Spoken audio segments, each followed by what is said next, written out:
In this video, I'm going to teach you how to remove SharePoint shortcut from OneDrive. So the first thing you need to do is to head over to their website, which is microsoft.com/Microsoft-365/OneDrive. So the easiest way to do this is you can just search for Microsoft OneDrive. Then from in there, you can actually see this particular part.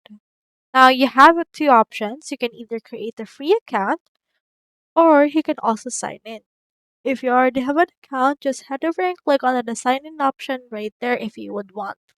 So since I already have an account, I'll head over and show you in here what that will look like. So this is my account. So I have in here the SharePoint document. So if you want to remove particular shortcuts, you can head over and click onto the three dots right here. You have the options to open it and then share it. You can also click onto this right here in order to show more actions right there. So for example, you can click on open right here.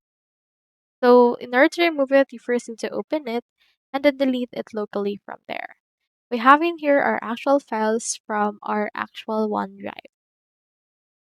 So this is that document. You can click onto this expand icon right here. And then from in there, you can actually change its location. You can click onto this location option right here.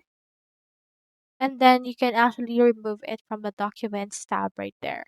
Alternatively, you can also click onto this settings icon and you can update its settings, or you can also click onto this file icon right here. And then you have this option for the create some options, info, and as you can see, autosave is actually available. So you can also disable that if you actually want to remove it right here into your OneDrive. So that's how you remove SharePoint shortcut from OneDrive. Hope we helped.